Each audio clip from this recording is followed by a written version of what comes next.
আসসালামু আলাইকুম সবাইকে। আমি ফাত্তাহ সায়েম, ঢাকা মেডিকেল কলেজে ৫ম বর্ষে অধ্যয়নরত আছি।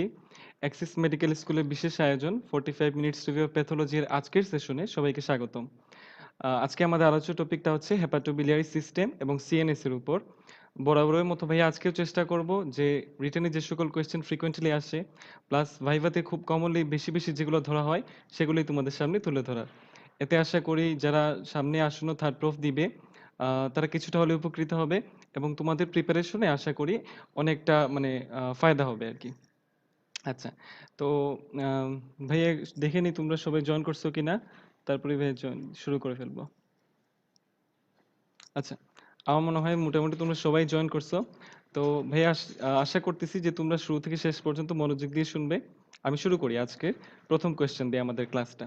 তো আজকে আমাদের প্রথম কোয়েশ্চেনটা হচ্ছে হোয়াট ইজ লিভার ফেইলিয়ার, তাই না? আচ্ছা, লিভার ফেইলিয়ার কি? লিভার ফেইলিয়ার হচ্ছে যত সকল লিভার ডিজিজ আছে এর মধ্যে সবচেয়ে সিরিয়াস ক্লিনিক্যাল কনসিকুয়েন্স। তাহলে ভাইয়া কি বললাম? যে লিভার ফেইলিয়ার হচ্ছে লিভার ডিজিজগুলোর মধ্যে সবচেয়ে সিরিয়াস ক্লিনিক্যাল কনসিকুয়েন্স। এই লিভার ফেইলিয়ারটা সাধারণত ২ রকম হতে পারে। অ্যাকিউট হতে পারে, আবার ক্রনিকও হতে পারে।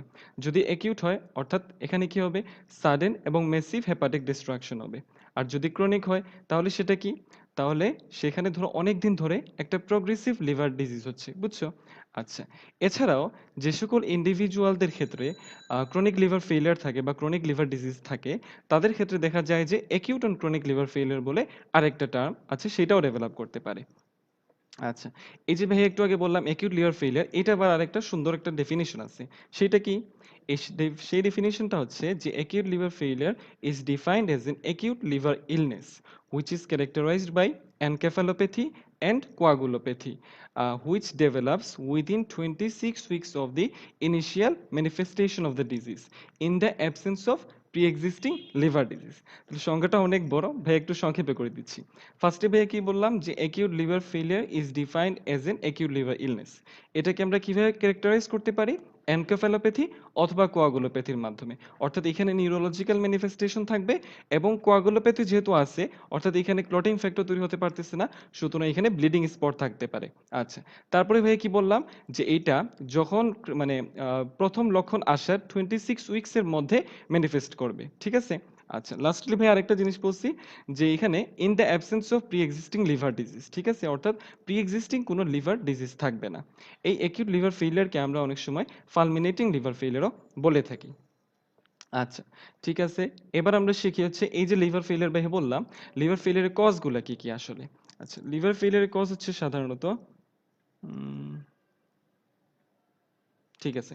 লিভার ফেইলিউরের কজ হচ্ছে সাধারণত কয়েকগুলা কজ আছে। ঠিক আছে? সবচেয়ে বেশি কমন কজ যেটা, সেটা হচ্ছে ৭০ থেকে ৮০% ক্ষেত্রে ড্রাগস কজ। ঠিক আছে? আচ্ছা, কি ড্রাগস তাহলে? প্যারাসিটামল, তারপর হচ্ছে হ্যালোথেইন, অ্যান্টি টিউবারকুলার ড্রাগস লাইক আইসোনিয়াজাইড। ঠিক আছে? আচ্ছা, এরপর হচ্ছে এক্সটেসি, আরেকটা হচ্ছে হার্বাল রেমেডি। আমরা যে ওই যে মানে নেশা জাতীয় যে ড্রাগগুলা চিনি বা নেশা জাতীয় যে দ্রব্যগুলো আছে, সেগুলাকে ভাইয়া বলতেছি হচ্ছে এক্সটেসি। সেগুলোও কিন্তু ড্রাগ কজ হিসেবে লিভার ফেইলিয়ার করতে পারে। আচ্ছা, এটা গেল তো ড্রাগ কজ, যেটা হচ্ছে সবচেয়ে কমন কজ। এছাড়া আর কি আছে? এছাড়াও আমাদের ভাইরাল ইনফেকশন, যেমন হেপাটাইটিস এ, তারপর হচ্ছে হেপাটাইটিস বি, তারপর হচ্ছে হেপাটাইটিস ই। খেয়াল করো ভাই কিন্তু ৩ টার কথা বলছি। আমরা তো জানি যে হেপাটাইটিস ভাইরাস হচ্ছে ৫ টা, কিন্তু ভাই এখানে বলছি হচ্ছে ৩ টা। হেপাটাইটিস এ, হেপাটাইটিস বি, আরেকটা হচ্ছে হেপাটাইটিস ই। ঠিক আছে। তাহলে আর কি কজ আছে? একটা টক্সিনও আছে। সে কি? সেটা হচ্ছে অ্যামানিটা ফ্যালোয়েডস নামক একটা মাশরুম থেকে আফলাটক্সিন বলে একটা টক্সিন আছে। সেটাও কিন্তু অনেক সময় আমাদের লিভারটা ফেইলিয়ার করতে পারে। আচ্ছা, এছাড়া কিছু মিসেলেনিয়াস কজ আছে, যেমন উইলসনস ডিজিজ, তারপর হচ্ছে acute fatty liver of pregnancy, leptospirosis, lymphoma, liver metastasis, shock and cardiac failure. আরেকটা আছে, সেটা হচ্ছে বার্চিয়ারি সিনড্রোম। বার্চিয়ারি সিনড্রোমটা কি? এটা একটু ভাইয়া একটু হালকা একটু বলে দিই। কারণ এটা অনেক সময় তোমাদের কঠিন লাগে বা ক্লিয়ার আইডিয়া থাকে না। আচ্ছা, ভাইয়া যেটা বলতেছি ওইটাই তোমরা ভাইবার টেবিলে বইলো, তাহলে যদি জিজ্ঞাসা করে বা এটাই মনে রাখো, বুঝছো? এটা খুবই ইজি। আচ্ছা, বার্চিয়ারি সিনড্রোমটা কি? বার্চিয়ারি সিনড্রোম হচ্ছে একটা বা দুইটা হেপাটিক ভেইনের যদি অবস্ট্রাকশন হয়, তাহলে ভাইয়া কি বললাম যে একটা বা দুইটা হেপাটিক ভেইনের যদি অবস্ট্রাকশন হয়, তাহলে আমাদের লিভারটা সাধারণত কনজেস্টেড হয়ে যায়, ইসকেমিক হয়ে যায়। পাশাপাশি এখানে টেন্ডার হেপাটোমেগালি থাকে এবং আরেকটা সিগনিফিকেন্ট ফিচার থাকে, সেটা হচ্ছে এখানে সাডেন অনসেট অফ এসাইটিস থাকে। তাহলে ভাইয়া কি কি বললাম যে 1 ও 2 হেপাটিক ভেইন অবস্ট্রাকশন হওয়ার কারণে এখানে লিভারটা হয়ে যায় কনজেস্টেড ইসকেমিক, সে হয়ে যায় টেন্ডার হেপাটোমেগালি আর সাডেন অনসেট অফ অ্যাসাইটিস। তাহলে ভাইয়া যে কজগুলো বললাম সেগুলো হচ্ছে আমাদের লিভার ফেলিয়ারের কজ। এর মধ্যে সবচেয়ে বেশি কমন কে? ড্রাগস কজগুলা। ড্রাগস কজগুলো সাধারণত 70 থেকে 80%ই দায়ী লিভার ফেলিয়ার হওয়ার জন্য। আচ্ছা। আচ্ছা, তারপরে কোয়েশ্চেনটা হচ্ছে এই লিভার ফেলিয়ার যেগুলো আমরা বলতেছি বা লিভার ফেলিয়ারে কি কি ক্লিনিক্যাল ফিচার আছে। আচ্ছা, সবচেয়ে কার্ডিনাল যে লিভার ফেলিয়ার ফিচারটা, এটা যেরকম অ্যাকিউট লিভার ফেলিয়ারের ক্ষেত্রে ঠিক তেমনি ক্রনিক লিভার ডিজিজের ক্ষেত্রে। তাহলে সেটা কি? সেটা হচ্ছে হেপাটিক এনকেফালোপ্যাথি। আমি যখন অ্যাকিউট লিভার ফেলিয়ার সংজ্ঞাটা বলছিলাম তখন তোমরা নিশ্চয়ই খেয়াল করছো ভাই এনকেফালোপ্যাথি কথাটা ইউজ করছিলাম। আচ্ছা, তাহলে লিভার ফেলিয়ার বা অ্যাকিউট লিভার ফেলিয়ারের কার্ডিনাল ফিচার কি? Hepatic encephalopathy. এছাড়া আর কি কি থাকতে পারে? এখানে জন্ডিস থাকতে পারে, হাইপোঅ্যালবুমিনেমিয়া, তারপর হচ্ছে হাইপোঅ্যালবুমিনেমিয়া হওয়ার কারণে পেরিফেরাল ইডিমা, হাইপার অ্যামোনেমিয়া যেটাকে ভাইয়া হেপাটিক এনকেফালোপ্যাথি বলতেছি। তারপর হচ্ছে ফেটোর হেপাটিকাস থাকতে পারে, পামার ইরাইদিমা থাকতে পারে, তারপর হচ্ছে স্পাইডার এনজিওমা থাকে। আর মেইলের ক্ষেত্রে সাধারণত হাইপোগোনাডিজম, তারপর হচ্ছে গাইনোকোমিশিয়া ডেভেলপ করে। কেন গাইনোকোমিশিয়া ডেভেলপ করতেছে? কারণ আমরা জানি যে এস্ট্রোজেন বা অন্যান্য যে সকল স্টেরয়েড জাতীয় হরমোনগুলো আছে সেগুলো তো আমাদের লিভারেই ব্রেকডাউন হয়। কিন্তু যদি লিভার ফেলিয়ার হয়ে যায় সে তো আর ব্রেকডাউন করতে পারবে না এস্ট্রোজেন বা অন্যান্য হরমোনগুলোকে। তখন কিন্তু এস্ট্রোজেনটা হাইপার এস্ট্রোজেনিজম হওয়ার কারণে আমাদের গাইনোকোমিশিয়া করতে পারে, বিশেষ করে মেইলদের ক্ষেত্রে। আচ্ছা, ভাইয়া একটা কঠিন ওয়ার্ড ইউজ করছি, ফিটোর হেপাটিকাস। এটা একটু ভাইয়া বলে দিই যে ফিটোর হেপাটিকাসটা কি? ফিটোর হেপাটিকাস হচ্ছে একটা মানে একটা ব্যাড স্মেল অফ ব্রেথ, বুঝছো? আমাদের যে শ্বাসটা বা আমাদের যে নিঃশ্বাসটা খুব দুর্গন্ধযুক্ত একটা স্মেল থাকে। এটা কেন হয়? কারণ হচ্ছে আমাদের লিভারটা, ডিজিজড লিভারটা মিথাইল মার্কাপটান নামক একটা পদার্থকে ব্রেক করতে পারে না। কেন এটাকে ব্রেক ডাউন করতে পারে না? কারণ যেহেতু সে ডিজিজড হয়ে গেছে, ঠিক আছে? এই কারণে সে ব্রেক ডাউন করতে পারে না। এই যে মিথাইল মার্কাপটান যেটা ভাইয়া বললাম, এটা হচ্ছে একটা মানে এটার কারণেই কিন্তু একটা পুড্রিড ব্রেথ আসে বা একটা দুর্গন্ধযুক্ত শ্বাস আসে। সেটাকেই আমরা বলি হচ্ছে ফিটোর হেপাটিকাস বলি। অনেকটা হচ্ছে আহ, একটা ইঁদুর যখন মরে যায় তখন যে স্মেলটা হয় ওইরকম কিছুটা, ঠিক আছে? আচ্ছা, এটা গেল হচ্ছে লিভার ফেলিয়ারে কি কি ক্লিনিক্যাল ফিচার পাবো আমরা। এবার আসি আমরা লিভার ফেলিয়ারে কি কি কমপ্লিকেশন। তাহলে দেখো ভাই সিরিয়াল বাই সিরিয়াল বলতেছি। ফার্স্টে ভাই বলছি লিভার ফেলিয়ার ডেফিনিশন, তারপরে ভাই বলছি লিভার ফেলিয়ারের কজ, তারপরে ভাই বলছি লিভার ফেলিয়ারের ক্লিনিক্যাল ফিচার। এবার আসছি আমরা কমপ্লিকেশনে। কি কি লিভার ফেলিয়ারের কমপ্লিকেশন? আচ্ছা, আমরা খুব সহজে যাব, যেমন হেপাটিক এনকেফালোপ্যাথি, তারপর হচ্ছে hepatorenal syndrome, hepatopulmonary syndrome, portal hypertension, bleeding oesophageal varices, ঠিক আছে? আচ্ছা, দেখো ভাই কতগুলো টার্ম ইউজ করছি। তুমি ভাইবার টেবিলে যে টার্মে উচ্চারণ করবা অবশ্যই তোমার সেটা জানা থাকতে হবে, ঠিক আছে? আচ্ছা, তাহলে ভাই শুরু করি। এক একটা খুব সংক্ষেপে ভাই বলে দিব যাতে তোমাদের একটা আইডিয়া থাকে এবং তোমরা ওইটাই ভাইবার টেবিলে বলতে পারবে। আচ্ছা, তাহলে হেপাটিক এনকেফালোপ্যাথি কি? হেপাটিক এনকেফালোপ্যাথি হচ্ছে একটা নিউরো সাইকিয়াট্রিক ডিসঅর্ডার। ভাই কি বললাম? যে hepatic encephalopathy is a neuro psychiatric disorder which which is a spectrum of, মানে এটা কি করে যে আমাদের যে কনসাসনেস আছে এটা ডিস্টারবেন্স করে দেয়, বুঝছো? আচ্ছা, এই যে কনসাসনেসের ডিস্টারবেন্সটা, এটা কিন্তু একটা মানে রেঞ্জের মধ্যে থাকে। সাটল বিহেভিয়ারাল অ্যাবনর্মালিটিস থেকে এখানে কনফিউশন হতে পারে, স্টুপর হতে পারে, অথবা কমাও হতে পারে। আচ্ছা, তাহলে ভাই এখন আবার কমপ্লিট করে ডেফিনিশনটা, যে hepatic encephalopathy is a neuropsychiatric disorder which causes A spectrum of disturbance in consciousness, ঠিক আছে? which causes a spectrum of disturbance in consciousness ranging from subtle behavioral abnormalities to confusion to stupor to coma. এটা তো hepatic encephalopathy যেটা বা liver failure যেটা, সেগুলো তো একদিনেই ডেভেলপ করতে পারে না, বুঝছো? তো হেপাটিক এনকেফালোপ্যাথির যে ফিচারগুলো ভাইয়া বললাম এগুলো সাধারণত ডেইজ অথবা উইকস অথবা মান্থস এর পরে ডেভেলপ করে। আচ্ছা, তাহলে মাথায় চিন্তা আসতেই পারে বা স্যাররাও জিজ্ঞাসা করতে পারে এই হেপাটিক এনকেফালোপ্যাথির প্যাথোজেনেসিসটা কি। আচ্ছা, তাহলে একটু আগেই কিন্তু ভাই বলে আসছি যে হেপাটিক এনকেফালোপ্যাথি হচ্ছে যেরকম আমাদের একিউট লিভার ফেলিয়ারের কার্ডিনাল ফিচার, ঠিক তেমনি ক্রনিক লিভার ডিজিজেরও কিন্তু একটা ফিচার হচ্ছে হেপাটিক এনকেফালোপ্যাথি। আচ্ছা, তো আমরা জানি যে ক্রনিক লিভার ডিজিজে কি হয়? পোর্টোসিস্টেমিক শান্টিং হয়, বুঝছো? আচ্ছা, তাহলে ক্রনিক লিভার ডিজিজ হলো পোর্টোসিস্টেমিক শান্টিং অফ সার্কুলেশন। এর ফলে কি হবে? যে বায়োকেমিক্যাল নিউরোটক্সিন যেগুলো আছে এগুলো সিস্টেমিক সার্কুলেশনে বেড়ে যাবে। তাহলে বায়োকেমিক্যাল নিউরোটক্সিনগুলো কি কি? একটা হচ্ছে অ্যামোনিয়া, তারপর হচ্ছে গাবা, তারপর হচ্ছে অক্টোপামিন, তারপর হচ্ছে মার্কাপটেট, তারপর হচ্ছে তোমার অ্যামিনো অ্যাসিড, তারপর হচ্ছে ফ্যাটি অ্যাসিড। এই যে ৬টা বায়োকেমিক্যাল নিউরোটক্সিন গুলো ভাইয়া বললাম, এগুলোই হচ্ছে আমাদের মানে হেপাটিক এনকেফালোপ্যাথি হওয়ার জন্য দায়ী। আচ্ছা, এগুলা কি করে? আমাদের যে ব্লাড ব্রেইন ব্যারিয়ার আছে ওইটাকে ডিসফাংশন করে দেয়। মানে ওইটাকে আর ফাংশন করতে পারে না। বুঝছো? এই ব্লাড ব্রেইন ব্যারিয়ার দিয়ে সাধারণত ইউরিয়া ক্রস করতে পারে না। কেন পারে না? কারণ ইউরিয়ার সাইজটা একটু বড়। কিন্তু এই যে ভাই কতগুলা বললাম যে ammonia, GABA, octopamine, mercaptate, amino acid, fatty acid এগুলার সাইজটা ছোট হওয়ায় এরা সাধারণত ব্লাড ব্রেইন ব্যারিয়ার ক্রস করে ফেলে। তখন সেরেব্রাল ইডিমা হয় এবং আল্টিমেটলি হেপাটিক এনকেফালোপ্যাথি রেজাল্ট করে। আচ্ছা ঠিক আছে। এই যে ভাই হেপাটিক এনকেফালোপ্যাথি বললাম, তো এগুলো তো চিনার অবশ্যই কিছু উপায় আছে। আমরা কিভাবে চিনতে পারি? আচ্ছা, খুবই কমন একটা ক্লিনিক্যাল ফিচার। তোমরা হয়তো ওয়ার্ডেও এটা শিখছো অনেক সময় যে ফ্ল্যাপিং ট্রেমার, যেটাকে আমরা অনেক সময় অ্যাস্টেরিস্কও বলে থাকি। এছাড়া একটু আগে যেভাবে বললাম ফেটো হেপাটিকাস, এটাও কিন্তু হেপাটিক এনকেফালোপ্যাথির একটা ফিচার। এছাড়া আর কি কি আছে? এছাড়া ধরো আমাদের যে হাইপার রিফ্লেক্সিয়া, তারপর হচ্ছে বাইলেটারাল এক্সটেন্সো প্লান্টার রেসপন্স, ঠিক আছে? এছাড়া কনস্ট্রাকশনাল অ্যাপ্রাক্সিয়াও কিন্তু হেপাটিক এনকেফালোপ্যাথির একটা ফিচার। তাহলে ভাই ৪ টা ফিচার বলছি, আবার ভাই রিপিট করতেছি কি, কি? একটা ভাই বললাম হচ্ছে ফ্ল্যাপিং ট্রেমর। তারপরে ভাই কি বললাম? যে ফিটোর হেপাটিকাস। তারপরে ভাইয়া বললাম হচ্ছে যে হাইপার রিফ্লেক্সিয়া, বাইলেটারাল এক্সটেন্সো প্লান্টার রেসপন্স। আর লাস্টলি ভাই বলছিলাম হচ্ছে কনস্ট্রাকশনাল অ্যাপ্রাক্সিয়া। তাহলে কনস্ট্রাকশনাল অ্যাপ্রাক্সিয়া কি? সেটা হচ্ছে যে সিম্পল টাস্ক যেগুলো আছে এটাই যদি আমরা পারফর্ম না করতে পারি তাহলে সেটাকে আমরা বলতেছি হচ্ছে কনস্ট্রাকশনাল অ্যাপ্রাক্সিয়া। আচ্ছা ঠিক আছে। এই যে হেপাটিক এনকেফালোপ্যাথি দেখো অ্যামোনিয়ার কারণে হচ্ছে কিন্তু। তাহলে আমরা কি রুগীকে বলবো যে আপনি বেশি করে প্রোটিন জাতীয় খাবার খান? না, তা তো অবশ্যই না। আমরা তাকে মাংস খেতে এভয়েড করব, তাই তো? আচ্ছা, তাহলে তাকে কি খেতে দিব? গ্লুকোজ খেতে দিব। এছাড়া আমরা কিছু ড্রাগস দিতে পারি যে ল্যাকটুলোজ, রিফাক্সিমিন, ঠিক আছে? ভাই কিন্তু অনেক কিছুই বলছি হেপাটিক এনকেফালোপ্যাথি নিয়ে। তোমরা যদি একটু আইডিয়া নিতে চাও রবিনস দেখতে পারো অথবা আমাদের মেডিসিন যে বই ডেভিডসন এটাও দেখতে পারো। তোমাদের জন্য রবিনসটাই এনাফ, ঠিক আছে? জাস্ট সংজ্ঞাটা শিখবা, প্যাথোজেনেসিসটা শিখবা, ক্লিনিক্যাল ফিচারগুলো শিখবা। যাতে একটা ক্লিয়ার নলেজ থাকে। যাতে তোমরা ভাইভা টেবিলে কনফিডেন্ট থাকতে পারো। স্যাররা যেন জিজ্ঞাসা করলেই তোমরা আনসার দিতে পারো, বুঝছো? যাতে ভাইভা টেবিলে চুর মনে হয় আরকি। আচ্ছা। এটা গেল হেপাটিক এনকেফালোপ্যাথি। পরের টপিকটা কি? ওই আমরা কিন্তু লিভার ফেইলিয়ারের কমপ্লিকেশন গুলাই ডিসকাস করতেছি ইন ডিটেইলস আরকি, ঠিক আছে? আচ্ছা। পরেরটা ভাই বলবো হচ্ছে হেপাটো রেনাল সিনড্রোম। আচ্ছা। দেখো নামেই আছে হেপাটো রেনাল সিনড্রোম। তাহলে সেটা কি? সেটা হচ্ছে ধরো একটা পেশেন্টের বা একটা ইন্ডিভিজুয়ালের হেপাটিক ফেইলিয়ার আছে অলরেডি এবং তার ক্ষেত্রে কি ডেভেলপ করলো?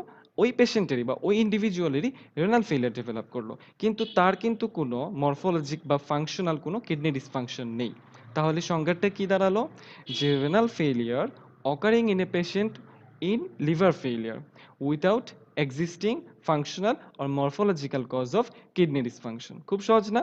আচ্ছা ঠিক আছে। তাহলে এই যে হেপাটোরেনাল সিনড্রোম হচ্ছে সেটার কারণটা কি? আচ্ছা খুবই সহজ।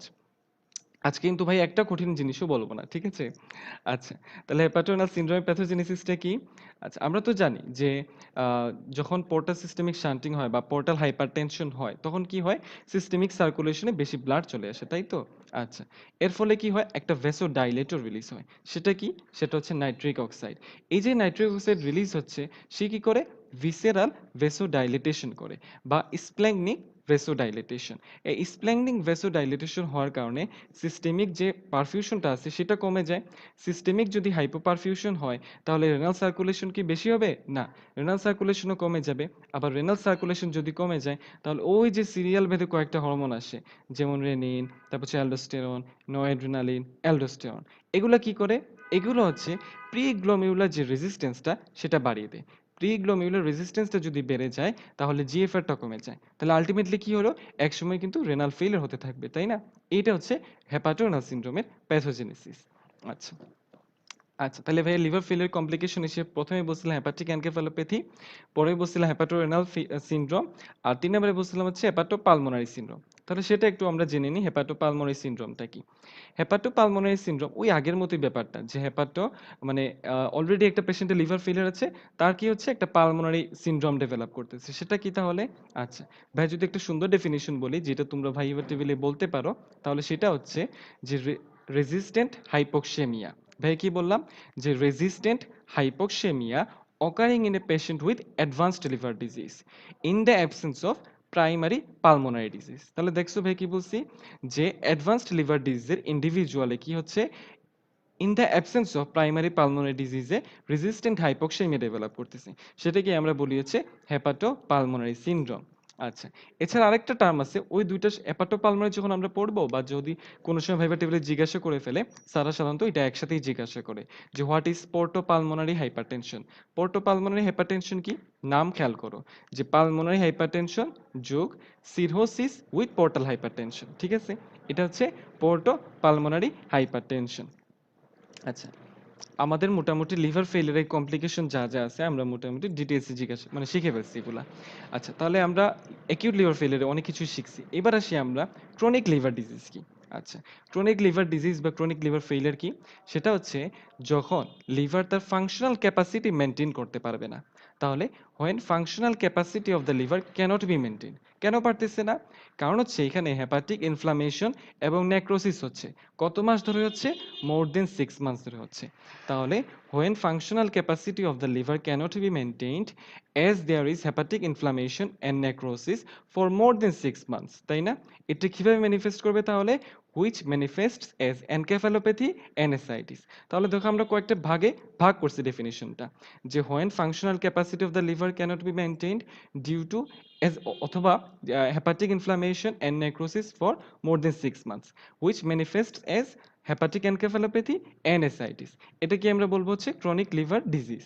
আচ্ছা খেয়াল করো ভাইয়া কিন্তু এখানে হেপাটিক এনকেফালোপ্যাথি বলছি ভাই শুরুতেই বলছি যে hepatic encephalopathy chronic liver disease acute liver failure দুইটারই কার্ডিনাল ফিচার অথবা একটা ক্লিনিক্যাল ফিচার। আচ্ছা এই যে ক্রনিক লিভার ডিজিজটা সেটা কিন্তু আমরা ডিকম্পেনসেটেড লিভার ডিজিজও বলতে পারি। আচ্ছা এবার আসি আমরা সিরোসিস অফ লিভার কি তাহলে?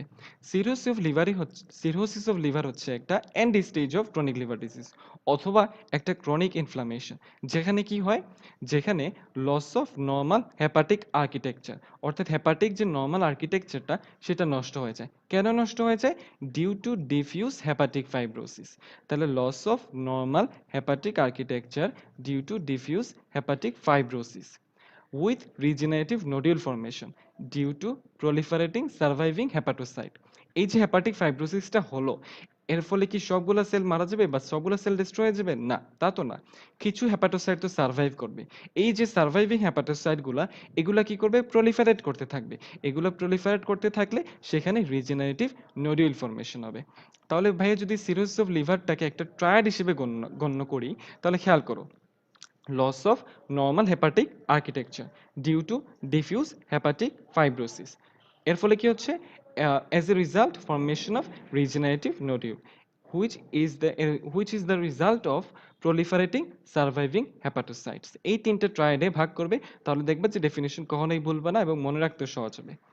আচ্ছা এখন আসি আমরা সিরোসিসের কজে। সিরোসিস তো আর আপনা আপনি হয় না, কিছু কিছু কজ আছে। সেগুলা কি কি? এটিওলজিক্যাল ক্লাসিফিকেশন বা যদি আমরা কজটা চিন্তা করি বা কজটা যদি শিখি, ফার্স্টেই আমি বলব হচ্ছে untreated chronic viral hepatitis B or C. তাহলে খেয়াল করো ভাইয়া কিন্তু এখানে ২ টা হেপাটাইটিস বি এর কথা বলছি। একটা হচ্ছে হেপাটাইটিস বি, আরেকটা হচ্ছে হেপাটাইটিস সি ক্রনিক। আচ্ছা ২ নম্বরে যেটা ভাইয়া বলবো যে অ্যালকোহলিক লিভার ডিজিজ। ৩ নম্বরে ভাইয়া যেটা বলবো সেটা হচ্ছে non alcoholic fatty liver disease. আচ্ছা ৪ নম্বরে ভাই যেটা বলবো সেটা হচ্ছে প্রাইমারি বিলিয়ারি কোলাঞ্জাইটিস এবং অটোইমিউন হেপাটাইটিস। এছাড়া আরো কিছু আছে যেমন primary sclerosing cholangitis, haemochromatosis, Wilson's disease, alpha 1 antitrypsin deficiency. খেয়াল করে এখানে ভাই আলফা 1 অ্যান্টিট্রিপসিন ডেফিসিয়েন্সি বলছি। আমি যখন রেসপিরেটরি ক্লাস নিয়েছিলাম তখন কিন্তু তোমাদের বলেছিলাম যে এমফাইসেমার একটা কজ হিসেবে ছিল আলফা 1 অ্যান্টিট্রিপসিন ডেফিসিয়েন্সি। আবার দেখো সিরোসিস অফ লিভারেরও কজ একটা হচ্ছে আলফা 1 অ্যান্টিট্রিপসিন ডেফিসিয়েন্সি। আচ্ছা তাহলে আর কি কারণ আছে? এছাড়া যে বার্চিয়ারি সিনড্রোম যেটা ভাই শুরুতেই একটু ডিসক্রাইব করছিলাম সেটাও একটা কজ। এছাড়া আরেকটা কজ আছে ক্রিপ্টোজেনিক বলা হয়। অর্থাৎ আমরা যখন সিরোসিস অফ লিভারের কজটা জানা থাকে না সেটা কি আমরা বলি হচ্ছে ক্রিপ্টোজেনিক। আচ্ছা তাহলে মোটামুটি ৮-৯ টা হয়তো কজ আছে। সুন্দর করে সবাই শিখে নিও। আচ্ছা সিরোসিস অফ লিভার সাধারণত ওই যে আমাদের রিজেনারেটিভ নোডুল ফর্মেশন হচ্ছিল এর উপর ভিত্তি করে সেটা আবার ২ প্রকার। কি, কি? একটা হচ্ছে মাইক্রোনোডিউলার, একটা হচ্ছে ম্যাক্রোনোডিউলার। মাইক্রোনোডিউলার বলতে আমরা কি বুঝি? মাইক্রোনোডিউলার হচ্ছে এই যে নোডুলগুলো ফর্মেশন হচ্ছিল, নোডুলের সাইজ সাধারণত লেস দেন ৩ মিলিমিটার হয়। Less than ৩ millimetre. এটা কোথায় দেখা যায়? এটা হচ্ছে অ্যালকোহলিক সিরোসিসের ক্ষেত্রে দেখা যায়। উদাহরণটা মনে রাখতে হবে। ম্যাক্রোনোডিউলার কি? ইজি ব্যাপার গ্রেটার দেন ৩ মিলিমিটার। এটা কোথায় দেখা যাবে?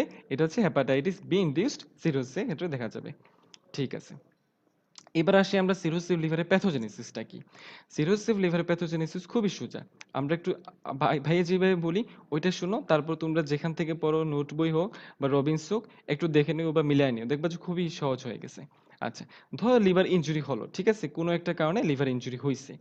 এরপরে কি হবে, একটা সেল আছে, সেটার নাম হচ্ছে স্টেলেট সেল বা ইটোসেল বলি আমরা এটাকে। এই স্টেলেট সেলটা কোথায় থাকে, আমাদের এই ধর হচ্ছে হেপাটোসাইটের লেয়ারটা, এই হচ্ছে এই হচ্ছে হেপাটোসাইট, এই হচ্ছে এন্ডোথেলিয়াল সেল। এই হেপাটোসাইট আর এন্ডোথেলিয়াল সেলের মাঝখানে একটা স্পেস থাকে, সেটাকে আমরা বলি হচ্ছে স্পেস অফ ডিসে। এই স্পেস অফ ডিসেতেই যে সেলটা থাকে সেটাই হচ্ছে স্টেলেট সেল বা ইটোসেল। আচ্ছা, লিভার ইনজুরি হলে এই যে স্টেলেট সেলটা আছে, স্টেলেট সেল, স্টেলেট সেলটার অ্যাক্টিভেশন হয়। কি বললাম ভাইয়া, স্টেলেট সেল অ্যাক্টিভেশন হয়। কেন অ্যাক্টিভেশন হয়, কারণ কিছু সাইটোকাইন রিলিজ করে। কারা সাইটোকাইন রিলিজ করে, কাপফার সেল, হেপাটোসাইট এবং প্লেটলেট। কি কি সাইটোকাইন রিলিজ করে, platelet derived growth factor, insulin like growth factor 1, transforming growth factor alpha, beta, epidermal growth factor. এই যে গ্রোথ ফ্যাক্টরগুলো রিলিজ করতেছে কাপফার সেল, হেপাটোসাইট, প্লেটলেটস, এর কারণে কি হচ্ছে, স্টেলেট সেল অ্যাক্টিভেশন হচ্ছে। যখন স্টেলেট সেলটা অ্যাক্টিভেশন হয়ে গেল এই ইনফ্লুয়েন্সিং সাইটোকাইনসের কারণে, সে কিসে পরিণত হবে, সে মায়োফাইব্রোব্লাস্ট লাইক সেলে পরিণত হবে। তাহলে স্টেলেট সেলগুলা কিছু সাইটোকাইনসের কারণে মায়োফাইব্রোব্লাস্ট লাইক সেলে পরিণত হলো। আচ্ছা, আমরা জানি যে নামেই দেখো যে ফাইব্রোব্লাস্ট লাইক সেল আছে। এই যে মায়োফাইব্রোব্লাস্ট লাইক সেল কি, সে হচ্ছে তার একটা প্রপার্টি থাকে যে সে কোলাজেন সাবস্টেন্স প্রডিউস করতে পারবে, অথবা একটা ইনফ্ল্যামেটরি মানে ড্যামেজ তৈরি করতে পারবে, যার কারণে আমাদের যে নরমাল হেপাটিক আর্কিটেকচার সেটা ড্যামেজ হবে এবং টিস্যু ফাইব্রোসিস ঘটতে থাকবে। এর ফলে আলটিমেটলি লিভারের যে নরমাল আর্কিটেকচারটা ওইটা ডিস্ট্রয় হয়ে যাবে। এর ফলে হেপাটিক যে ভাস্কুলেচারটা ওইটারও কিন্তু ডিস্টরশন ঘটবে। আচ্ছা, হেপাটিক ভাস্কুলেচারে যদি ড্যামেজ হয়, তাহলে পোর্টাল হাইপারটেনশন বা পোর্টোসিস্টেমিক শান্টিং ঘটবে। আর কি হবে, ফরমেশন অফ নোডিউল হবে, অর্থাৎ নোডিউল ফরমেশন হবে। ঠিক আছে। আচ্ছা ভাই, আরেকবার একটু সংক্ষেপে বলে ফেলি যাতে তোমরা ক্যাচ করতে পারো। ফার্স্টে ভাই কি বললাম, যে লিভার ইনজুরি হলো, তারপরে সেখানে কি আসছে, স্পেস অফ ডিসে থেকে আগত স্টেলেট সেল, স্টেলেট সেলের অ্যাক্টিভেশন হচ্ছে। কার কার মাধ্যমে অ্যাক্টিভেশন হচ্ছে, কাফার সেল, হেপাটোসাইট, প্লেটলেট, এগুলা কি তৈরি করে, সাইটোকাইন রিলিজ করে। এই সাইটোকাইন গুলোর কারণে স্টেলেট সেলটা অ্যাক্টিভেশন হয় বা অ্যাক্টিভেটেড হয়। কিসে পরিণত হয়, অ্যাক্টিভেটেড হয় মায়োফাইব্রোব্লাস্ট লাইক সেলে পরিণত হয়। এই মায়োফাইব্রোব্লাস্ট লাইক সেলের কি কি প্রপার্টি থাকে, সে কোলাজেন তৈরি করতে পারে। এছাড়া কোলাজেন তৈরি করার পাশাপাশি সে এমন একটা ইনফ্ল্যামেটরি ড্যামেজ তৈরি করতে পারে বা ইনফ্ল্যামেটরি একটা প্রসেস তৈরি করতে পারে, যার ফলে লিভারের নরমাল যে আর্কিটেকচারটা সেটা ড্যামেজ হয়, পাশাপাশি এখানে টিস্যু ফাইব্রোসিস হয়। আচ্ছা, এটা গেল মোটামুটি আমাদের সিরোসিভ লিভারের প্যাথোজেনেসিস। আচ্ছা, তাহলে এবার আমরা শিখি হচ্ছে সিরোসিভ লিভার কিছু স্টিগমাটা বা ক্লিনিক্যাল ফিচার্স কি কি আছে। আচ্ছা, খুব সহজ করে আমরা শিখবো, কিন্তু ভাইয়া আগে একটা ওভারঅল একটা বলে দিই, ঠিক আছে? যখন এটা শেষ হয়ে যাবে তখন ভাইয়া সংক্ষেপে কি কি একেবারে মনে রাখতে হবে ওগুলা বলে দিব। সো যখন লম্বা লিস্টটা বলবো কেউ এটা ঘাবড়ায়ও না আরকি, ঠিক আছে? আচ্ছা, ফার্স্টেই হচ্ছে জন্ডিস থাকবে ফার্স্ট অফ অল। তারপর হচ্ছে অ্যাসাইটিস থাকবে। তারপর হচ্ছে হেপাটোমেগালি থাকবে। তবে এই যে হেপাটোমেগালি যেটা ভাইয়া বললাম, যত সময় যাবে তত আস্তে আস্তে লিভারটা ছোট হতে থাকবে, মোর ফার্ম হতে থাকবে। আচ্ছা, তাহলে জন্ডিস, অ্যাসাইটিস, হেপাটোমেগালি। এছাড়া কিছু সার্কুলেটরি চেঞ্জ থাকবে। কি কি, স্পাইডার টেলাঞ্জিওক্টেশিয়া, তারপর হচ্ছে পামারের এরিদিমা, সায়ানোসিস, সার্কুলেটরি চেঞ্জ। তারপরে বলবো ভাই হচ্ছে এন্ডোক্রাইন চেঞ্জ। ওই যে শুরু থেকে ভাই বলছিলাম, মেলের ক্ষেত্রে gynaecomastia, loss of libido, testicular hair loss, ঠিক আছে? আর ফিমেলের ক্ষেত্রে breast complication, irregular menstruation, amenorrhoea. তাহলে সার্কুলেটরি চেঞ্জ গেল, এন্ডোক্রাইন চেঞ্জ গেল। পরে কি চেঞ্জ আসবে, হেমোরেজিক চেঞ্জ। যেমন এখানে ব্রুইস হতে পারে, পারপিউরো হতে পারে, এপিস্টেক্সিস হতে পারে, ঠিক আছে? আচ্ছা, এছাড়া পোর্টাল হাইপারটেনশন হতে পারে। আচ্ছা, লাস্টলি ভাইয়া দেখো কয়েকটা সিরিয়াল কিছু ফিচার বলবো, সেগুলো আবার স্পেসিফিক কজের জন্য নেসেসারি। যেমন যদি এটা অ্যালকোহলিক লিভার ডিজিজ হয়, তাহলে এখানে ডুপিট্রেন্স কন্ট্রাকচার পাবো আমরা।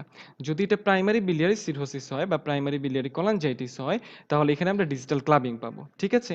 আচ্ছা, এই গেল হচ্ছে আমাদের স্টিগমাটা অফ সিএলডি। এখন ভাইয়া সংক্ষেপে ৬টা করে বলি। তোমরা ওই ৬টাই মনে রাখো, বুঝছো? একেবারেই যদি কারো মনে না থাকে যে আমি মনে রাখতে পারতেছি না, তাহলে এই ৬টাই শিখবো আমি। কি, কি শিখবো? আচ্ছা, ৬টার মধ্যে ফার্স্টে আমি শিখবো জন্ডিস, ঠিক আছে? আমি যদি মুখের কথা চিন্তা করি তাহলে জন্ডিস।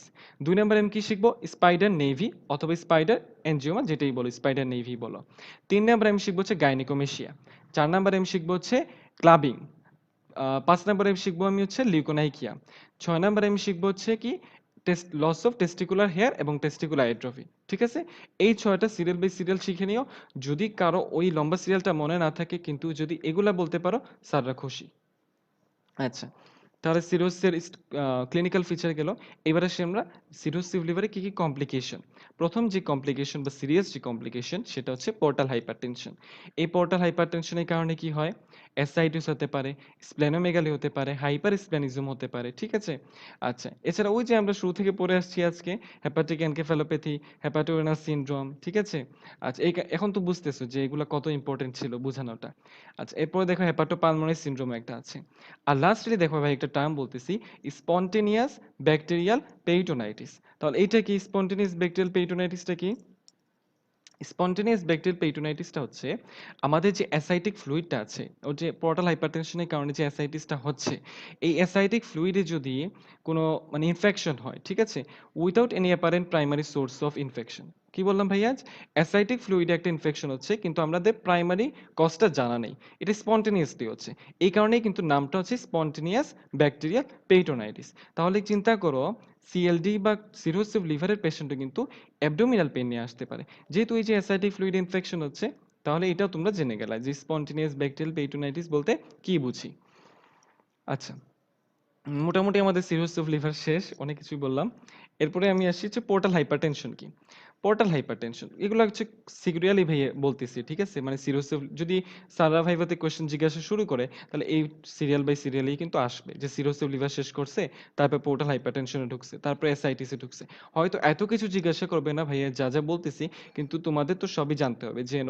ওই যে ভাই বললাম যে ভাইভার টেবিলে আমি চুর চুর থাকবো না আমি কনফিডেন্টলি থাকবো যা বলবো বোল্ডলি বলবো ঠিক আছে আচ্ছা এরপরে আমি ভাইয়া কি বলবো যে পোর্টাল হাইপারটেনশন পোর্টাল হাইপারটেনশনের যদি একটা ডেফিনিশন ভাইয়া বলি যে পোর্টাল হাইপারটেনশন হচ্ছে এমন একটা কন্ডিশন যেখানে পোর্টাল ভেনাস প্রেসারের প্রলংড এলিভেশন থাকে কতটুকু প্রলংড এলিভেশন থাকে মোর দেন 7 মিলিমিটার মার্কারি এটা নর্মাল মাত্রাটা হচ্ছে 2 to 5 মিলিমিটার মার্কারি কিন্তু যদি 7 মিলিমিটার মার্কারি চেয়ে বেশি হয় তাহলে সেটাকে আমরা বলবো হচ্ছে পোর্টাল হাইপারটেনশন এছাড়া এই যে পোর্টাল হাইপারটেনশন ভাই বললাম যে 7 মিলিমিটার মার্কারি চেয়ে বেশি তবে সাধারণত ক্লিনিক্যাল ফিচার বা রিস্ক অফ কমপ্লিকেশন যে কমপ্লিকেশন যে হবে এর জন্য পোর্টাল হাইপারটেনশনটা সাধারণত 12 মিলিমিটার মার্কারি বেশি হতে হয় আচ্ছা তাহলে এই পোর্টাল হাইপারটেনশনের তো কিছু কজ আছে ঠিক আছে এটা কিন্তু রিটেনের কোয়েশ্চেন না এটা ভাইভাতে জিজ্ঞাসা করা হয় খুব রেয়ারলি জিজ্ঞাসা করা হয় কিন্তু জানতে হবে ঠিক আছে আচ্ছা আমরা তিনটা ভাগে ভাগ করবো যেমন pre hepatic cause intra hepatic cause post hepatic cause pre intra post hepatic cause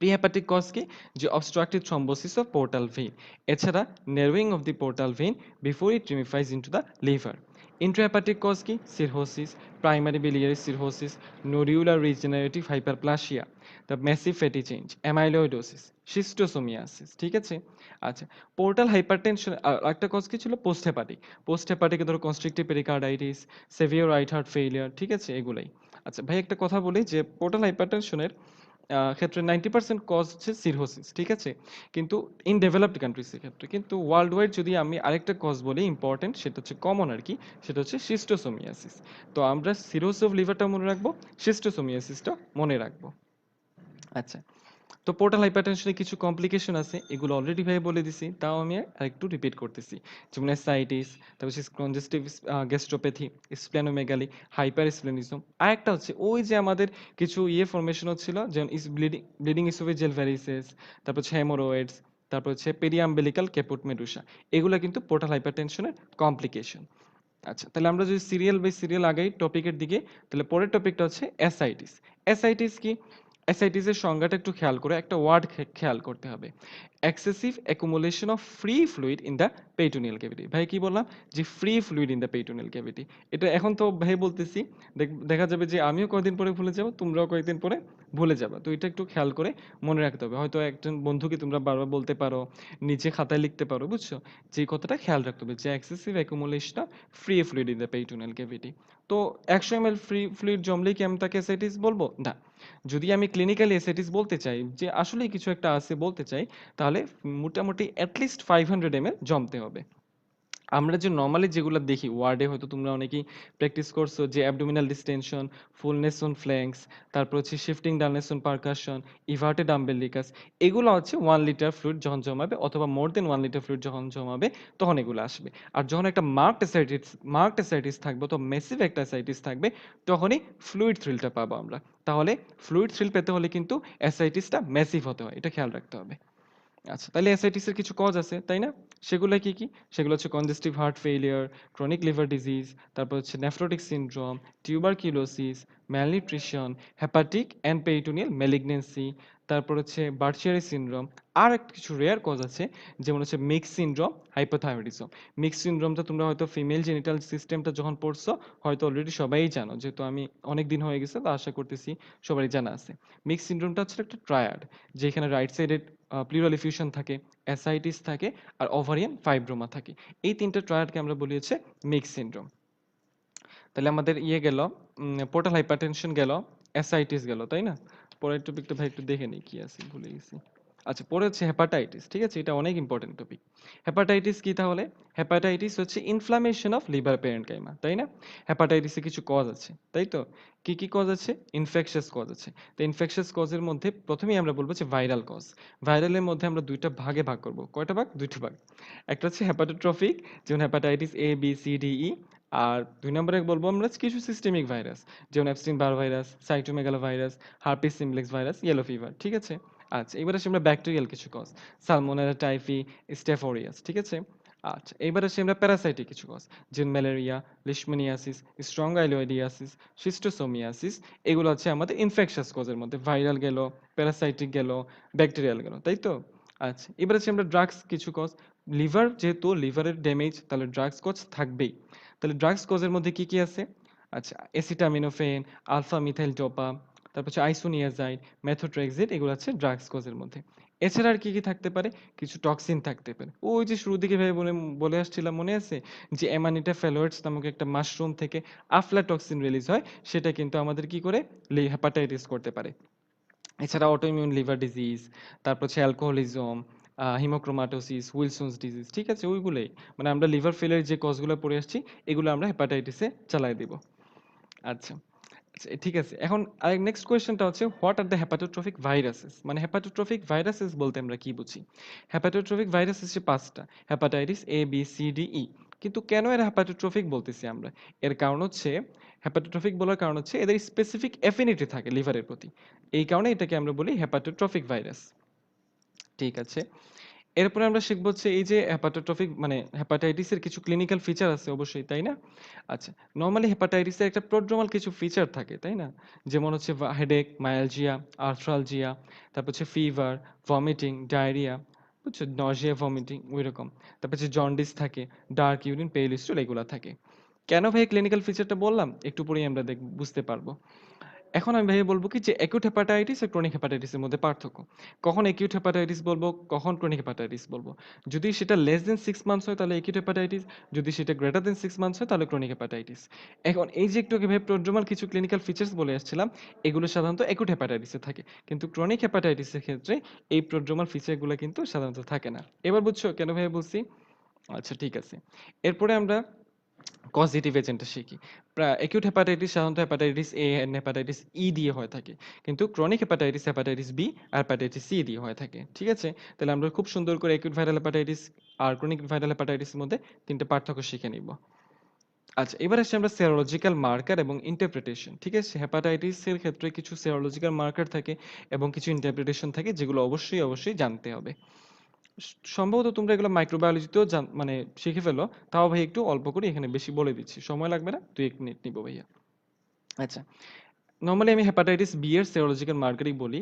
hepatitis B এর সেরোলজিক্যাল মার্কার যদি আমি বলি তাহলে ৩ টা অ্যান্টিজেন, ৩ টা অ্যান্টিবডি। ঠিক আছে?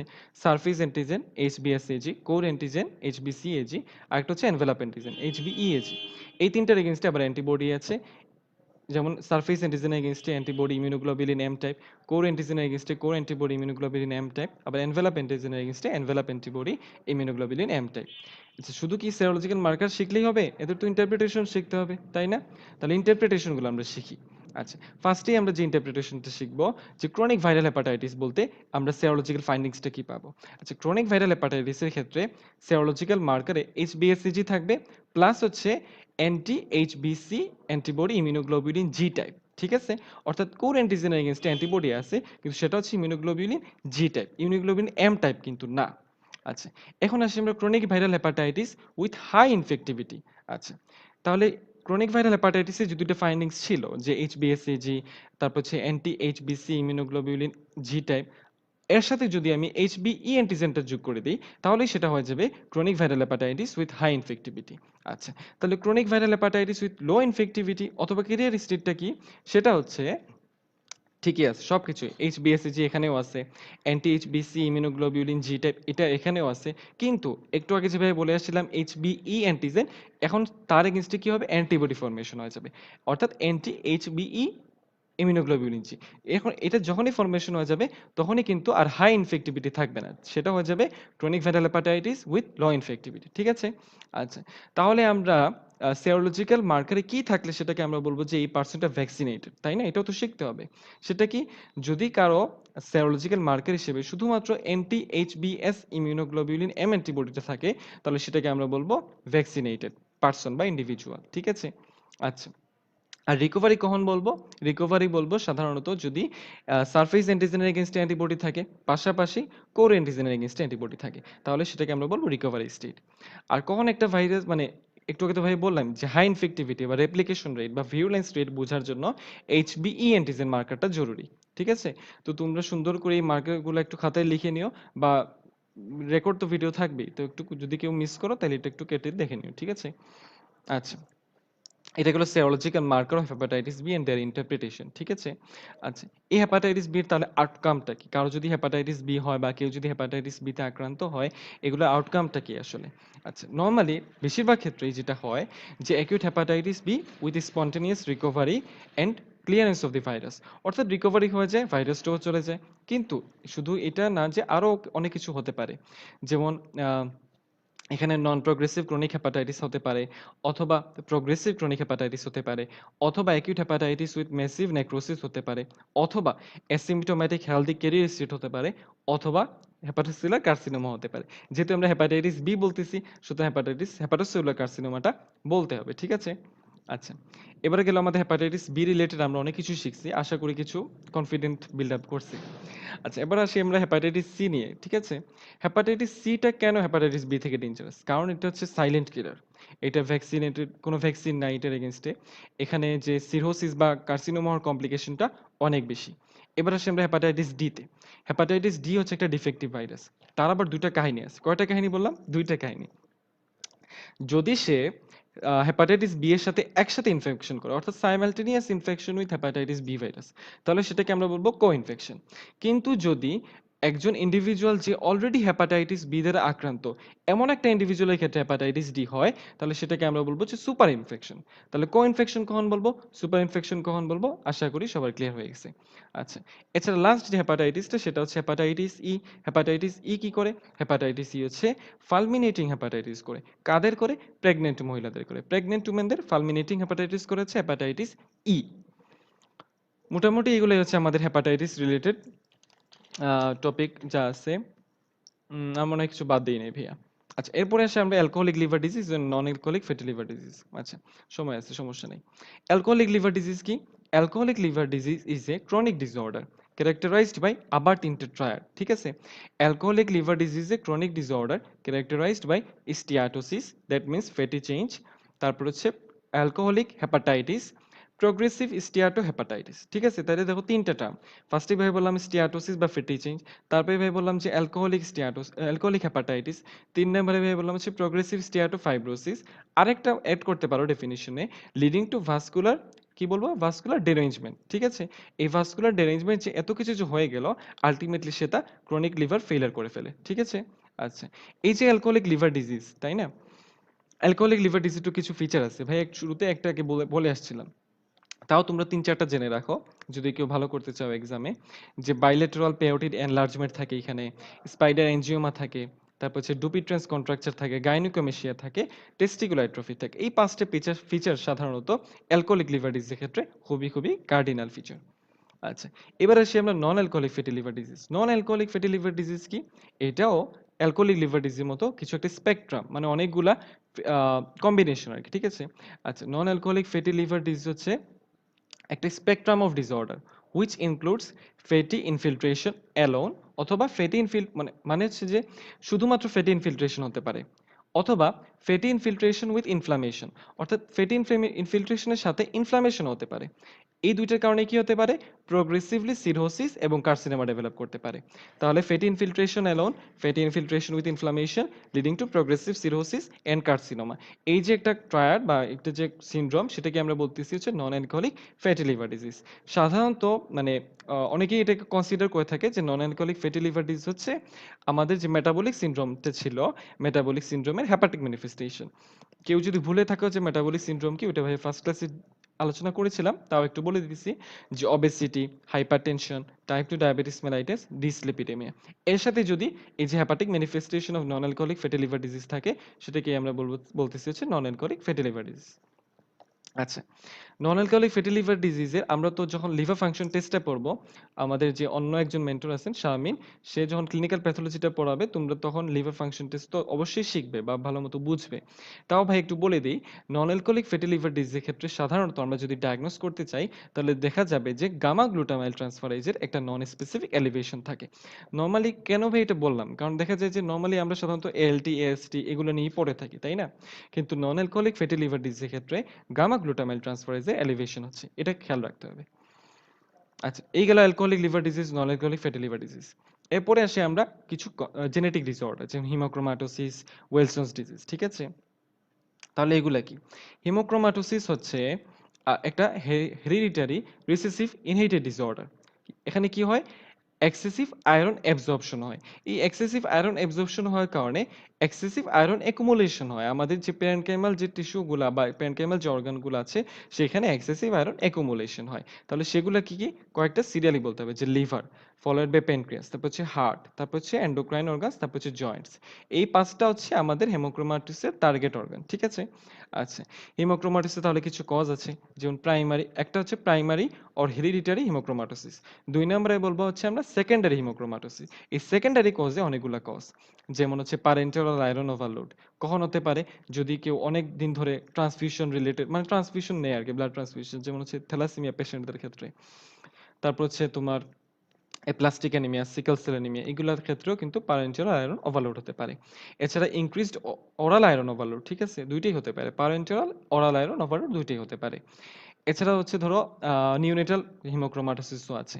আচ্ছা, মজার বিষয় হচ্ছে, যেটা আমাদের একটু ইন্টারেস্টিং ব্যাপার, হিমোক্রোমাটোসিসের ক্ষেত্রে যেহেতু আয়রন অ্যাবজর্পশন হচ্ছে, আবার যেহেতু প্যানক্রিয়াস এফেক্টেড হয়, সুতরাং এখানে ডায়াবেটিস থাকে। আবার এই মানে আয়রন একুমুলেশন হওয়ার কারণে, আবার যেহেতু ডায়াবেটিসও আছে, তো একটা পিগমেন্টেশন ডেভেলপ করে স্কিনে। এই ডায়াবেটিস এবং পিগমেন্টেশন অফ স্কিনকে আমরা একসাথে বলি হচ্ছে ব্রঞ্জ ডায়াবেটিস। কি বলি? Bronze diabetes. এটা একটু দেখে নিও বা শিখে নিও। আচ্ছা, এবার আসি আমরা উইলসনস ডিজিজে। উইলসনস ডিজিজটা কি? উইলসনস ডিজিজ একটা অটোসোমাল রিসেসিভ ডিসঅর্ডার। এখানে মানে কেন এটা হচ্ছে? এটা হচ্ছে একটা autosomal recessive disorder due to mutation of the ATP7B gene. এই যে মিউটেশন অফ দি ATP7B জিনটা অনেকের কাছে কঠিন মনে হতে পারে, মনে হতে পারে যে এটা ইগনোর করে চলে যাই বা বাদ দিই, কিন্তু এইটাই ভাইবা টেবিলে জিজ্ঞাসা করে। তোমরা যারা টার্ম দিছো অবশ্যই হয়তো খেয়াল করছো যে এটা জিজ্ঞাসা করা হয়েছিল। আচ্ছা, কেন হচ্ছে mutation of the ATP7B gene? এই জিনের মিউটেশন ঘটলে কি হয়? এই জিনের মিউটেশন ঘটলে কপারের সাথে যে একটা মানে ক্যারিয়ার প্রোটিন বাইন্ড করে, সেটাকে আমরা বলতেছি হচ্ছে সেলুলোপ্লাজমিন। এই সেলুলোপ্লাজমিনটা তৈরি হয় না বা ডেফিসিয়েন্সি হয়। সেলুলোপ্লাজমিন যদি তৈরি না হয়, তাহলে কপারটা বাইল দিয়ে এক্সক্রিট করতে পারে না। কপারটা আমাদের শরীরে অ্যাকুমুলেট করতে থাকে। তাহলে এই কপারটা, অর্থাৎ অ্যাকুমুলেটেড কপারটা আমাদের কয়েকটা অর্গানকে ড্যামেজ করে। সাধারণত লিভার, তারপর হচ্ছে ব্রেইন, তারপর হচ্ছে আই, তারপর হচ্ছে কিডনি, তারপর হচ্ছে স্কেলেটন সিস্টেম, বা 5টা ভাইয়া বললাম, তো তোমরা 3টাই মনে রাখো, যে লিভার, তারপর হচ্ছে ব্রেইন, তারপর হচ্ছে আই। ব্রেইনের মধ্যে আবার হচ্ছে বেসাল গ্যাংলিয়ন এক্সট্রা পিরামিডাল সিস্টেমটা, ঠিক আছে?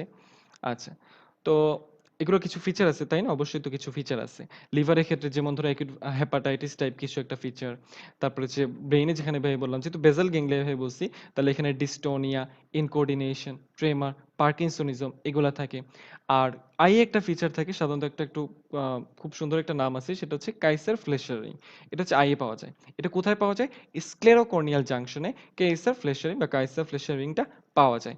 এছাড়া লেন্সে যদি এই কপার অ্যাকুমুলেশন হয়, তাহলে সানফ্লাওয়ার ক্যাটারাক্ট পাওয়া যায়। ঠিক আছে? তাহলে আইয়ে ২ টা ফিচার। একটা হচ্ছে কাইসার ফ্লেশার রিং, আর একটা হচ্ছে সানফ্লাওয়ার ক্যাটারাক্ট। ঠিক আছে? আচ্ছা। মোটামুটি আমাদের ওয়েসেস ডিজিজ শেষ। তারপরে যেহেতু সময় একটু আছে, তাহলে ভাই একটু বলি যে ২ টা ডিজিজ আছে, তোমাদের এটা অনেকেরই আইডিয়া থাকে না। কিন্তু যদি জানা থাকে তাহলে ভালো। একটা হচ্ছে প্রাইমারি বিলিয়ারি কোলাঞ্জাইটিস, আর একটা হচ্ছে প্রাইমারি স্ক্লেরোসিং কোলাঞ্জাইটিস। এখানে ভাইয়া দেখো, তোমাদের হয়তো বইয়ে রবিনসে দেখো হয়তো প্রাইমারি বিলিয়ারি সিরোসিসটাই দেওয়া আছে। কিন্তু ভাইয়া কেন প্রাইমারি বিলিয়ারি কোলাঞ্জাইটিস বললাম? মানে এখন যে মেডিসিনের বই ডেভিডসনে ওটা সিরোসিসটাই কোলাঞ্জাইটিস করে ফেলছে। ঠিক আছে? কিন্তু তোমরা প্রাইমারি বিলিয়ারি সিরোসিস বললে কোনো সমস্যা নাই। আচ্ছা, তাহলে প্রাইমারি বিলিয়ারি সিরোসিসটা কি? খুব সহজ একটা ডেফিনিশন ভাই বলবো, ওইটাই মনে রাখবা। আচ্ছা, প্রাইমারি biliary সিরোসিস হচ্ছে, এখানে কি হয়? গ্রানুলোমেটাস ইনফ্লামেশন হয়। কার গ্রানুলোমেটাস ইনফ্লামেশন হয়? পোর্টাল ট্রাক্টসের গ্রানুলোমেটাস ইনফ্লামেশন হয়। তাহলে granulomatous inflammation of the portal tracts leading to progressive damage and eventually loss of the smaller intrahepatic ducts. তাহলে গ্রানুলোমেটাস ইনফ্লামেশন হচ্ছে এবং আলটিমেটলি যে আমাদের স্মলার ইন্ট্রাহেপাটিক বাইল ডাক্টস আছে, ওগুলার লস হয়ে যাচ্ছে। এর ফলে কি হবে? যেহেতু বাইল ডাক্টস অবস্ট্রাকশন বা লস হচ্ছে, সুতরাং এখানে অবস্ট্রাকটিভ জন্ডিস ফর্মেশন করবে। যেহেতু অবস্ট্রাকটিভ জন্ডিস হচ্ছে, সুতরাং এখানে ইচিং থাকবে। যেহেতু অবস্ট্রাকটিভ জন্ডিস হচ্ছে, সুতরাং এখানে এএলপি অনেক রেইজড থাকবে। দেখো তাহলে কিছু সিরিয়াল বাই সিরিয়াল আমরা মনে রাখবো এগুলা। আচ্ছা, আরেকটা মজার ব্যাপার হচ্ছে, এখানে প্রাইমারি বিলিয়ারি সিরোসিস যেটা, এটা একটা অটোইমিউন ডিজিজ। সুতরাং সেটা ফিমেলে বেশি হবে এবং এখানে একটা অ্যান্টিবডি পজিটিভ থাকবে। তোমরা যেটা এখন ক্লিনিক্যাল প্যাথোলজিটা পড়বা তখন শিখে নিবা। সাধারণত প্রাইমারি বিলিয়ারি সিরোসিস যেহেতু ফিমেলে হয়, সুতরাং এখানে একটা অ্যান্টিবডি থাকে, সেটা হচ্ছে অ্যান্টি মাইটোকন্ড্রিয়াল অ্যান্টিবডি। আচ্ছা, এটার সাথে কন্ট্রাস্ট করে আমরা প্রাইমারি স্ক্লেরোসিং কোলাঞ্জাইটিসটা পড়বো। দেখো ভাই, এখানে বলছি যে প্রাইমারি বিলিয়ারি সিরোসিস হচ্ছে ফিমেলে, কিন্তু প্রাইমারি স্ক্লেরোসিং কোলাঞ্জাইটিস হয় মেইলে। দেখছো ভাই, এখানে কন্ট্রাস্ট করছে একটা। আচ্ছা, এছাড়াও প্রাইমারি স্ক্লেরোসিং কোলাঞ্জাইটিসের যদি আমরা ডেফিনিশনটা শিখি, প্রাইমারি স্ক্লেরোসিং কোলাঞ্জাইটিস হচ্ছে, এখানেও ইনফ্লামেশন হয়, অর্থাৎ এখানেও ডিফিউজ ইনফ্লামেশন হয়, ফাইব্রোসিস হয়, কিন্তু এটা এন্টায়ার বিলিয়ারি ট্রিকে এফেক্ট করতে পারে। অর্থাৎ ইন্ট্রাহেপাটিক, এক্সট্রাহেপাটিক বাইল ডাক্ট দুইটাকে ইনভলভ করতে পারে। আমরা দেখে আসছি প্রাইমারি বিলিয়ারি সিরোসিসে only intrahepatic bile duct affected হচ্ছিল, কিন্তু প্রাইমারি স্ক্লেরোসিং কোলাঞ্জাইটিস যেটা, এখানে intrahepatic, extrahepatic, entire biliary tree affected হয়ে যায়। এর ফলে এখানে cirrhosis, portal hypertension, liver failure সবই হতে পারে। আচ্ছা, তাহলে পার্থক্য আমরা কিভাবে করব? ওইটা হচ্ছিল ফিমেলে, এটা হবে মেলে। ওইখানে অ্যান্টি মাইটোকন্ড্রিয়াল অ্যান্টিবডি পজিটিভ ছিল, এখানে anti neutrophil cytoplasmic antibody mediated. ওই যে আঙ্কা, আঙ্কা পজিটিভ থাকবে এখানে। আচ্ছা, ঠিক আছে। এছাড়া আমরা ওইদিন, তোমরা যদি ভাইয়ের জেএটি ক্লাসটা করে থাকো, তখন দেখো যে ভাইয়া ক্রনস ডিজিজের ক্ষেত্রে, না সরি, আলসারেটিভ কোলাইটিসের ক্ষেত্রে বলেছি যে আলসারেটিভ কোলাইটিসের সাথে অ্যাসোসিয়েশন থাকে প্রাইমারি স্ক্লেরোসিং কোলাঞ্জাইটিসে। তাহলে এটা মনে রাখতে হবে যে 80% ক্ষেত্রে আলসারেটিভ কোলাইটিসের সাথে প্রাইমারি স্ক্লেরোসিং কোলাঞ্জাইটিসের একটা অ্যাসোসিয়েশন থাকে। এছাড়াও প্রাইমারি স্ক্লেরোসিং কোলাঞ্জাইটিসটা সাধারণত কোলাঞ্জিওকার্সিনোমা তৈরি করতে পারে, অর্থাৎ এর ক্যান্সার ঝুঁকি আছে বা ম্যালিগন্যান্সির ঝুঁকিটা আছে। আচ্ছা, এই ২ টা টপিক শেষ। এরপরে আমরা যেটা শিখবো সেটা হচ্ছে হেপাটোসেলুলার কার্সিনোমা, মানে টিউমারস অফ দ্য লিভার। ভাইয়া তো শুরুতে প্রথম দিন থেকেই বলতেছি, আমরা প্যাথোলজি যে টপিকটাই পড়বো, টিউমার টিউমার টিউমার টিউমার অবশ্যই শিখতে হবে। আচ্ছা, তাহলে টিউমারস অফ দ্য লিভার কি কি আছে? বিনাইন যদি আমরা বলি, তাহলে হচ্ছে হেপাটোসেলুলার এডিনোমা, ক্যাভার্নাস হেমানজিওমা। যদি ম্যালিগন্যান্ট বলি, তাহলে হেপাটোব্লাস্টোমা, তারপর হচ্ছে হেপাটোসেলুলার কার্সিনোমা বা হেপাটোমা, তারপর হচ্ছে এনজিওসার্কোমা। এগুলো হচ্ছে প্রাইমারি। আবার সেকেন্ডারিও কিছু আছে, যেমন কলন, ব্রেস্ট, লাংস, এগুলো থেকে মেটাস্টাসাইজ করতে পারে। আচ্ছা, তাহলে এই যে হেপাটোসেলুলার কার্সিনোমা হচ্ছে, এর তো কিছু রিস্ক ফ্যাক্টর আছে বা কজ আছে। সেগুলো কি কি? সেগুলো হচ্ছে chronic hepatitis B and C, alcoholic liver disease, non alcoholic fatty liver disease, haemochromatosis, তারপর হচ্ছে আফলাটক্সিন, তারপর হচ্ছে হেরিডিটারি টাইরোসিনেমিয়া। ঠিক আছে? এগুলো হচ্ছে গ্লাইকোজেন স্টোরেজ ডিজিজ। এগুলো হচ্ছে হেপাটোসেলুলার কার্সিনোমার রিস্ক ফ্যাক্টর বা কজ। আচ্ছা, হেপাটোসেলুলার কার্সিনোমাতে সাধারণত একটা টিউমার মার্কার খুব রেইজড থাকে সেটা হচ্ছে সেরাম আলফা ফিটোপ্রোটিন। তবে এর মধ্যেও আবার একটা কাহিনী আছে। যদি আমরা প্রাইমারি হেপাটোসেলুলার কার্সিনোমা বলি তাহলে সেই ক্ষেত্রে সেরাম আলফা ফিটোপ্রোটিন রেইজ থাকে। কিন্তু যদি আমরা সেকেন্ডারি হেপাটোসেলুলার কার্সিনোমা বলি তাহলে সেক্ষেত্রে সাধারণত আলফা ফিটোপ্রোটিন রেইজ না থেকে কি রেইজ থাকে? এখানে কার্সিনো এমব্রায়োনিক অ্যান্টিজেন অথবা আরেকটা হচ্ছে আচ্ছা আরেকটা বের এখন মনে পড়তেছে না। আরেকটা হচ্ছে কার্সিনো এমব্রায়োনিক অ্যান্টিজেন ২ টা মনে থাকে। ঠিক আছে? আচ্ছা। এটা গেল হেপাটোসেলুলার কার্সিনোমা। মোটামুটি এগুলা জানলেই চলবে। আমার মনে হয় লিভারের আমরা প্রায় শেষের দিকে চলে আসছি। হুম, লিভারের ডিজিজ মোটামুটি শেষ আমাদের। সময় আমাদের শেষ হয়ে যাচ্ছে। গল ব্লাডারে চলে আসি এবার আমরা। গল ব্লাডারে কি আছে? গল ব্লাডারে ফার্স্টেই যে কোয়েশ্চেনটা জানতে হবে যে what are the pathology conditions of the gall bladder? যেমন কিছু কনজেনিটাল কজ আছে, তাই না? তো কনজেনিটাল কজের মধ্যে কি আছে? যেমন এজেনেসিস অথবা absence of gall bladder, double gall bladder, even triple gall ব্লাডারও থাকতে পারে। তোমরা যদি কেউ থার্ড ইয়ারের সার্জারি বইটা মাখনলালের বইটা দেখো থাকো, দেখবা যে ওইখানে বইয়ের শেষের দিকে বা যে লাস্ট পেজে ট্রিপল গল ব্লাডার মানে বলে ওইটা উল্লেখ করা আছে। যদিও আমি এটা সম্পর্কে বেশি জানি না। ঠিক আছে? আচ্ছা তাহলে এজেনেসিস বললাম, ডাবল গল ব্লাডার বললাম, ট্রিপল গল ব্লাডার বললাম। আরেকটা হচ্ছে ফ্রাইজেন ক্যাপ। ফ্রাইজেন ক্যাপটা কি? ফ্রাইজেন ক্যাপ হচ্ছে এখানে ফান্ডাস যেটা গল ব্লাডারে সে ফোল্ডেড থাকে। ঠিক আছে? আচ্ছা, এটা গেল congenital কিছু কজ, pathological condition। আচ্ছা, এছাড়া ইনফ্ল্যামেটরি কিছু কজ আছে যেমন acute cholecystitis, chronic cholecystitis, কিছু আছে gallstone related, cholelithiasis, ঠিক আছে? আর কিছু লাস্ট আছে ট্রমা, সরি টিউমার। টিউমারের ক্ষেত্রে ধরো আমরা যদি বিনাইন বলি এডিনোমা, তারপর হচ্ছে হেমানজিওমা, ফাইব্রোমা, মায়োমা ওইরকম কিছু। সরি মায়োমা না, নিউরোমা। আর ম্যালিগন্যান্সির ক্ষেত্রে কি আছে? যেমন এডিনোকার্সিনোমা যেহেতু গলব্লাডার একটা মানে গলব্লাডারে যে ম্যালিগন্যান্সি টিউমার থাকে তাই না? তো কার্সিনোমা অফ গলব্লাডার বলতে আসলে এডিনোকার্সিনোমাটাই বুঝায়। হুম। এগুলো হচ্ছে আমাদের গলব্লাডারের প্যাথোলজিক্যাল কন্ডিশনস। তারপরে যেটা আমাদের শিখতে হবে যে গলস্টোন সম্পর্কে কিছু শিখতে হবে। গলস্টোন সাধারণত ২ রকমের, একটা হচ্ছে কোলেস্টেরল স্টোন আর একটা হচ্ছে পিগমেন্ট স্টোন। 90% ক্ষেত্রেই সাধারণত কোলেস্টেরল স্টোন থাকে। আচ্ছা বাকি 10% যেটা এটা সাধারণত পিগমেন্ট স্টোন থাকে।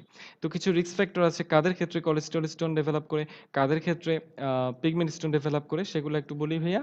যে কোলেস্টেরল স্টোন হচ্ছে যাদের বয়স বেশি, ফিমেল জেন্ডার যারা ওসিপি ইউজ করে, তারপর হচ্ছে যাদের প্রেগন্যান্সিতে রিপ্রোডাক্টিভ এজে থাকে। এছাড়া কেউ যদি obesity বা metabolic syndrome এ সাফার করতে থাকে, কেউ যদি rapid weight reduction করে, gallbladder যদি stasis হয়ে যায়, ঠিক আছে? এবং কিছু আছে demographic বা geographical area, American, Native American, বুঝছো? Northern Europe, north and south America এগুলোতে সাধারণত কোলেস্টেরল স্টোনটা বেশি হয়ে থাকে। এবার আসি আমরা পিগমেন্ট স্টোন। পিগমেন্ট স্টোন সাধারণত হচ্ছে তোমার আবার এখানে জিওগ্রাফিক্যাল কোজ থাকে। এখানে এশিয়ানদের ক্ষেত্রে এটা কমন। তারপর হচ্ছে তোমার রুরাল পারসনদের এটা কমন। ঠিক আছে?